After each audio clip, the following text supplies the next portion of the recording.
gente não está brincando de reforma, e muito menos o Espírito de Deus. A gente tem até vontade de estar entusiasmando os irmãos, mas a veia, a vertente que nos leva é para reflexão e confronto, para análise e disposição da nossa vida diante da revelação da palavra. E esses dias Deus está me expondo diante da sua presença, diante da sua palavra. Estava conversando com Cledivone após um tempo de oração. Nós chegamos à conclusão de que nenhuma reforma importante acontecerá se primeiro não acontecer na casa e na família dos líderes no ministério. E a começar pela minha vida, pela vida de Cledivone, pelos nossos filhos, estamos nos expondo à palavra e ao tratamento de Deus. Se Deus nos der uma pessoa, se Deus der a essa outra pessoa uma outra pessoa, e se Deus der a outra pessoa uma outra pessoa, tudo que nós sonhamos acontecerá em menos tempo do que imaginamos. Porque Deus nunca fez grandes coisas contando com um vasto número de pessoas. Os grandes eventos e acontecimentos de Deus sempre se deram pelas pessoas que se dispuseram a estar em linha com aquilo que Deus queria que fosse feito. Nesses dias eu não estou pedindo a Deus quantidade, e nem estou pedindo a Deus qualidade. Eu estou pedindo a Deus disposição e disponibilidade na minha vida e na vida das pessoas. Pois bem, o texto que eu quero falar com você na noite de hoje, talvez seja uma das noites que eu demore menos tempo pregando, porque parece que tudo é redundante que acontece daqui para frente depois dessa peça. Tudo que fala de reforma, tudo que fala de mudança. Porque foi tão forte durante o tempo da peça que eu vi as pessoas que estarem na peça recebendo a revelação daquilo que a apresentação estava produzindo. Eu vi as pessoas quebrantadas, eu vi o auditório quebrantado, e eu via Deus se movendo através da nossa vida, e movendo no nosso coração, queimando dentro da gente. Meus irmãos, nós não podemos frequentar a igreja e achar que nós somos a igreja. Nós não podemos fazer a igreja da forma como nós estamos fazendo, e não podemos viver uma explosão de avivamento vivendo com uma vida rasa, como a maioria de nós tem vivido. O evangelho é muito mais do que discurso, assim como a fé é muito mais do que algumas preces ditas a Deus. O texto que eu gostaria de falar nessa noite era sobre ainda a continuação da mensagem de domingo passado sobre o arrebatamento da igreja. Algumas pessoas me ligaram durante a semana, através do telefone de Cledivone, mexidas, ligando para parentes, dizendo que saíram do culto com medo, outros com a consciência de arrependimento, outros com disposição para mudança, e outros para as práticas comuns, como todos os dias fazem, como se nada tivesse acontecido. E assim é a vida, assim somos nós.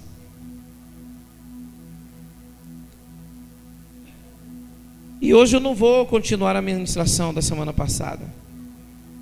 Em outro momento a gente vai falar com toda a igreja sobre isso. Mas eu queria que você lesse comigo na sua Bíblia, no seu celular, ou na sua Bíblia de papel, O livro de Neemias, capítulo 1. E a gente vai caminhar um pouco nessa noite falando sobre a reforma e as suas implicações. A reforma e as suas implicações.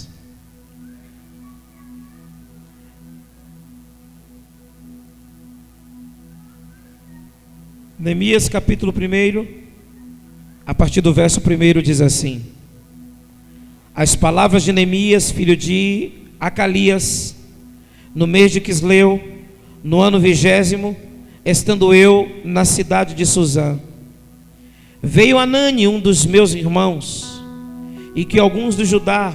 Então lhes perguntei pelos judeus que escaparam e que não foram levados para o exílio, e acerca de Jerusalém.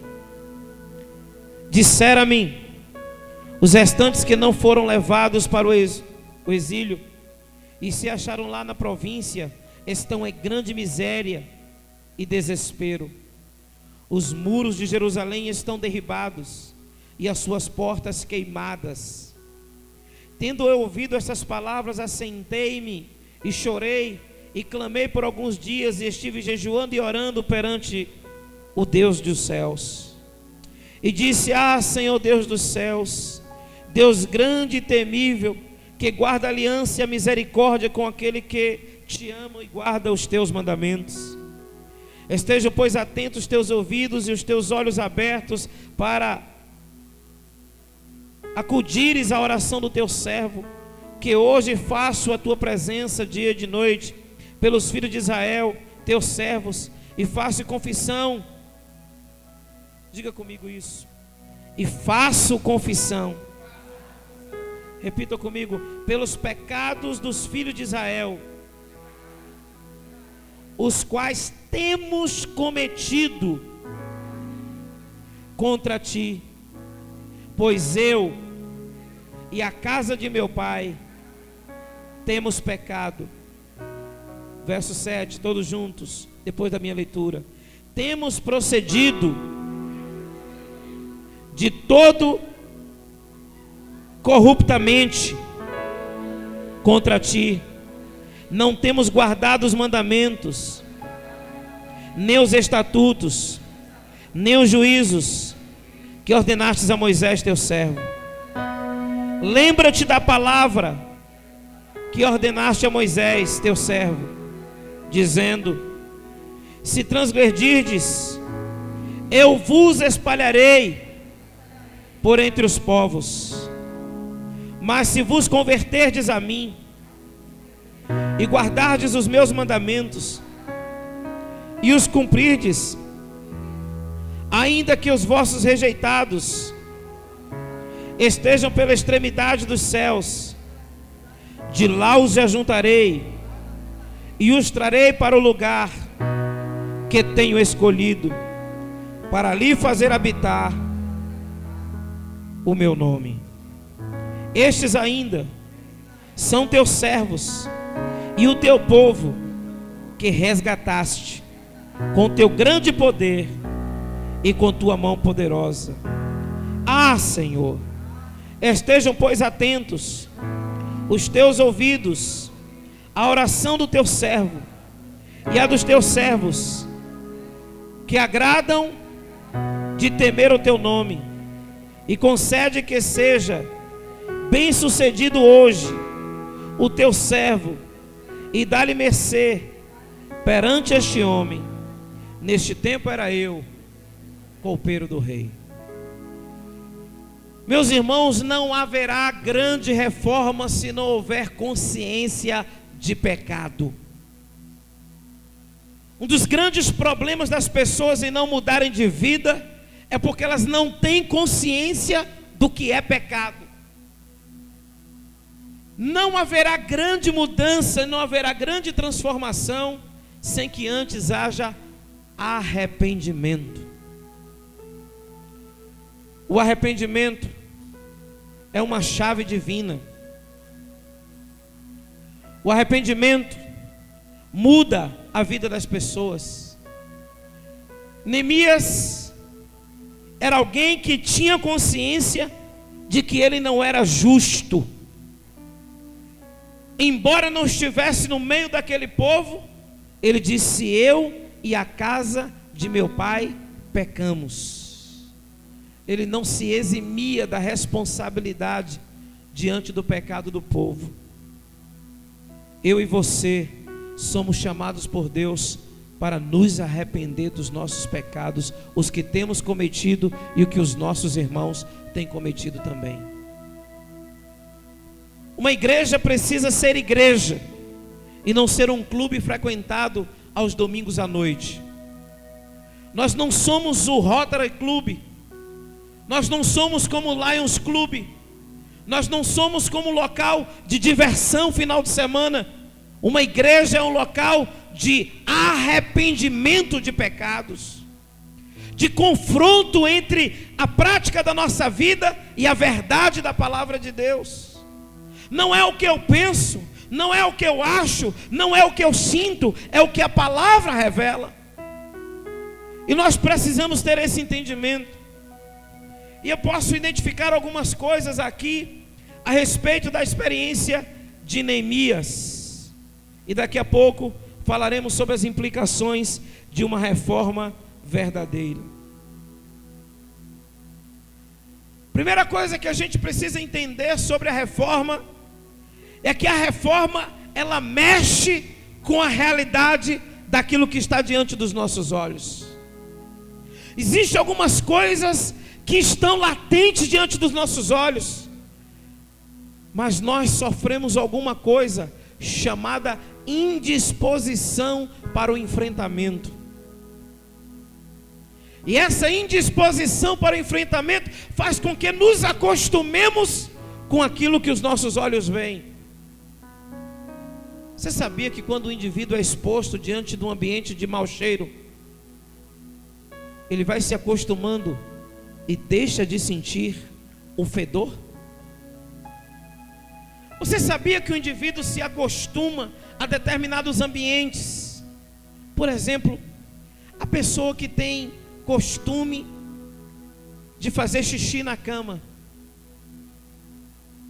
ela não consegue identificar o cheiro de xixi, mas todas as pessoas que chegam próxima do quarto dessa pessoa sentem o cheiro do xixi. A pessoa tem alguma dificuldade e as fezes expelem normalmente, e todo mundo sabe que a pessoa está com um cheiro desagradável, e ela se acostuma a viver e ela não consegue perceber o cheiro desagradável. Nós estamos muitas vezes nos acostumando com a prática do pecado, que não achamos mais desconfortável estar onde ele está e viver com a prática dele na nossa vida. Diga para a pessoa do seu lado: Deus está nos chamando para o arrependimento. Diga: não dá para viver na prática do pecado e viver um caso com o pecado. A Bíblia nos diz em Tiago 4:4: não sabeis vós que inimizade do mundo é inimizade contra Deus? A amizade do mundo é uma violência contra Deus. O que é preciso fazer para identificar uma necessidade de reforma? Existem duas coisas distintas entre reforma e faxina. E às vezes a gente confunde reforma com faxina.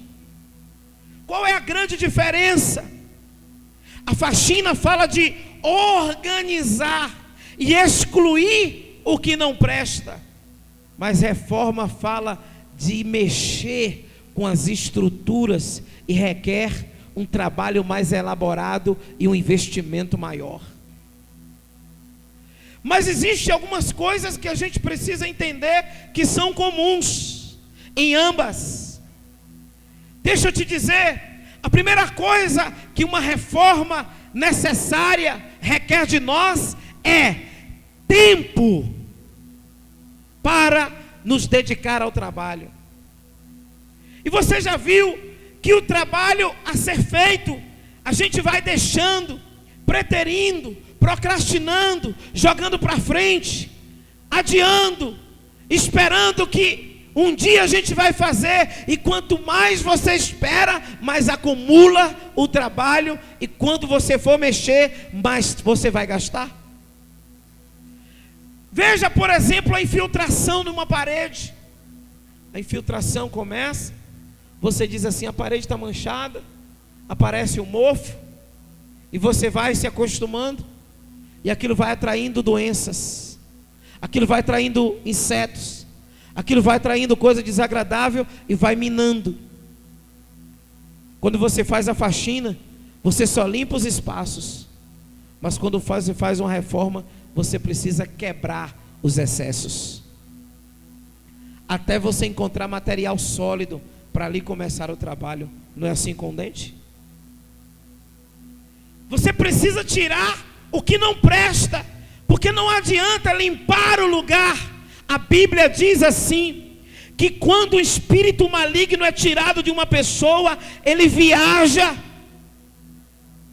e procurando lugar para habitar, ele não encontra. Então ele volta para o lugar onde ele saiu, e ele encontrando lixo, ele reside naquele lugar, e volta mais 7 demônios com ele, tornando o estado posterior pior do que o estado anterior.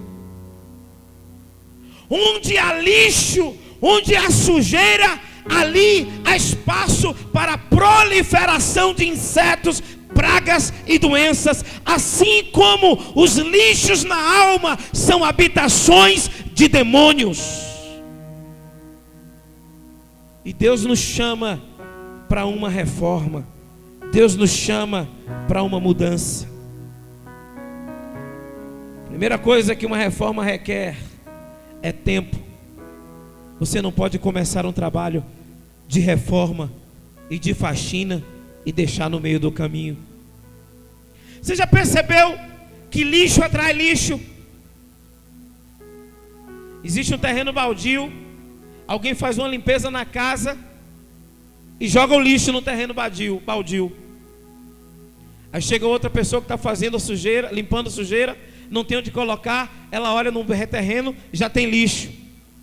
Ela vai e amontoa em cima daquele outro lixo. O outro também vai jogando em cima daquele lixo, porque sujeira atrai sujeira, assim como santidade atrai santidade. E não existe limpeza se desejarmos acumular sujeira.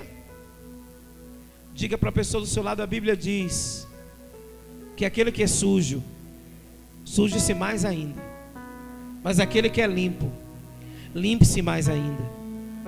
Diga: o limpo se destaca no meio da sujeira.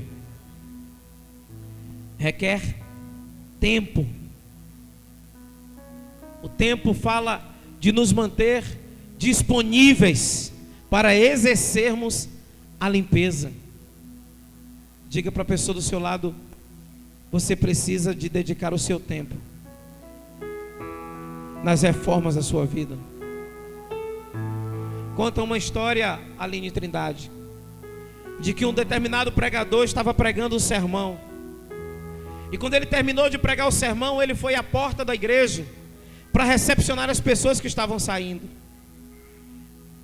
E uma mulher parou com ele e disse assim: pastor, eu amei a sua mensagem, como ela trouxe edificação para a minha vida. Aí então o pastor disse assim: qual foi a parte da mensagem que lhe chamou a atenção? Foi o primeiro ponto da mensagem? Foi o segundo ponto da mensagem? Foi o terceiro ponto da mensagem? Ou foi a conclusão? Ou foram as ilustrações que eu contei durante a mensagem? A mulher disse: eu não sabia nem que tinha primeiro, nem segundo, nem terceiro ponto.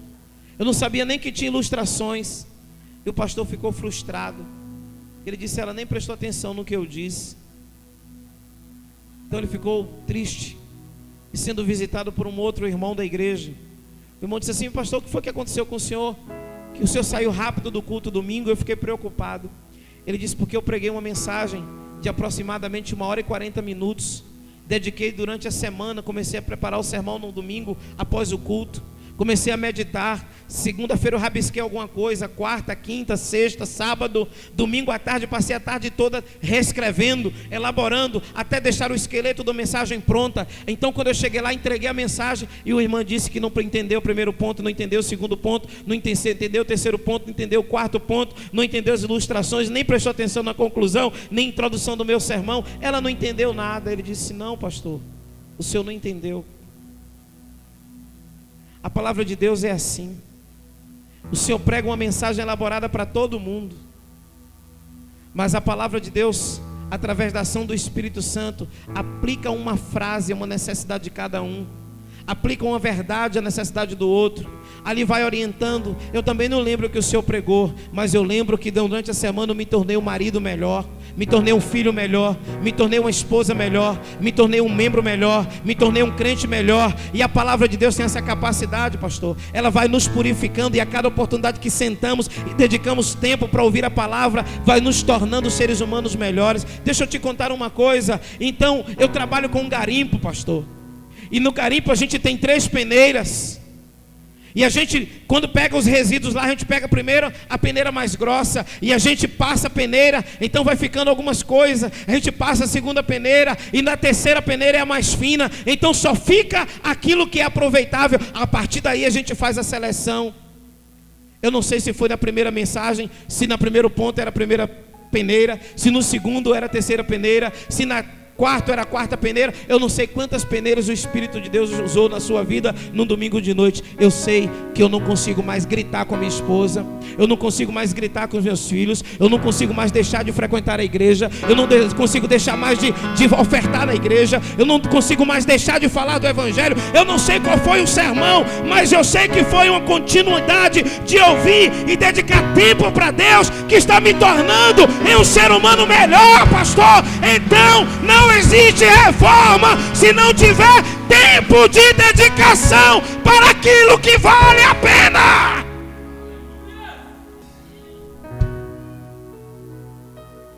Nós deixamos tempo para tudo, irmãos, mas não investimos tempo na nossa eternidade.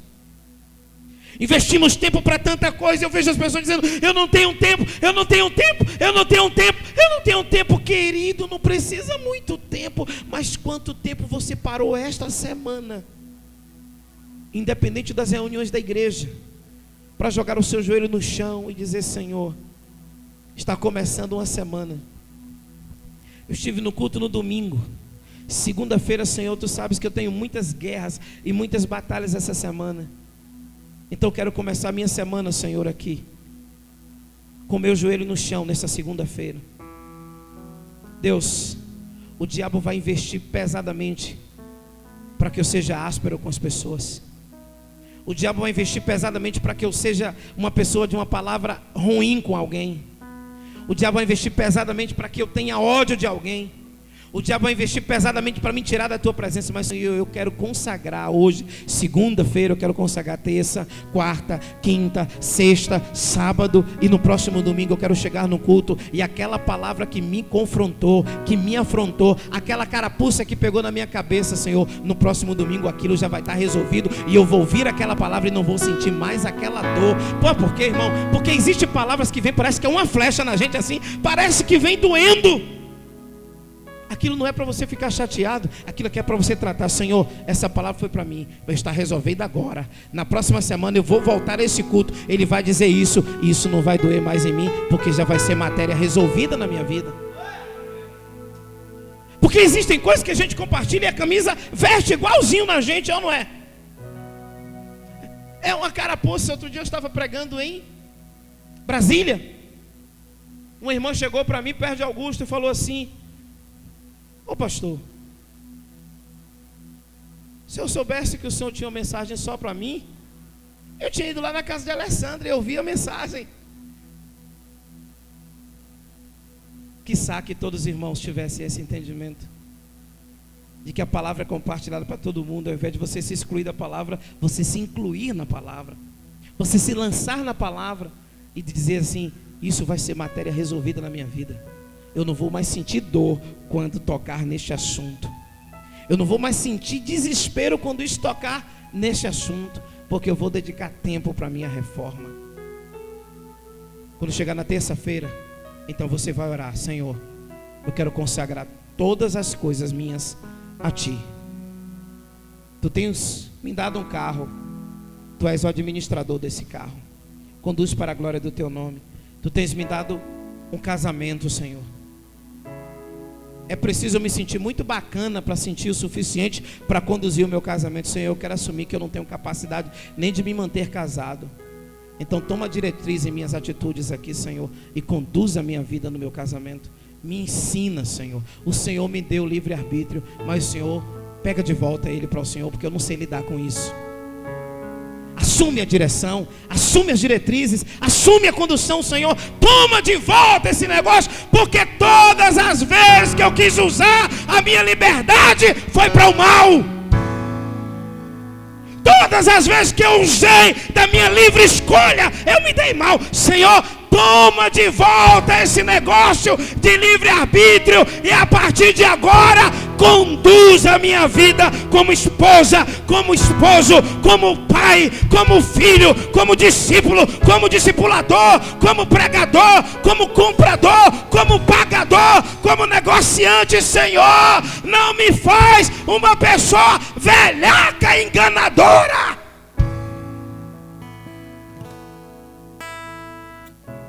Senhor, conduz a minha vida. Se não tiver tempo, não haverá mudança. Se não houver tempo para parar, para se entregar ao Senhor, se lançar nele, a gente vai ficar vivendo de emoção em emoção, de reunião em reunião, de choro em choro, de lágrima em lágrima, e não haverá mudança na nossa vida, queridos. Diga para a pessoa do seu lado: cuidado, querido. A sua falta de tempo para as coisas que valem a pena pode tirar as coisas que duram da sua vida.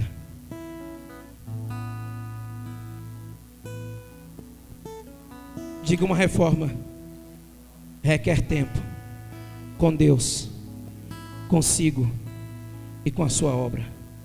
Diga: uma reforma requererá o meu tempo com Deus, comigo e com a sua obra. Quem está entendendo o que eu estou falando? Não viva de reza do domingo. Não dependa do ministério de louvor. Não dependa de Sirlene, não dependa de Mauro, não dependa de Felielto.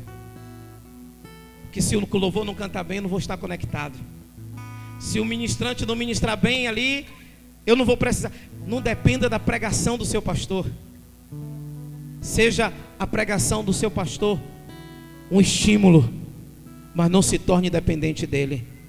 Se torne dependente do Espírito de Deus e uma vida devocional que vale a pena, com leitura da palavra, até a sujeira ir saindo.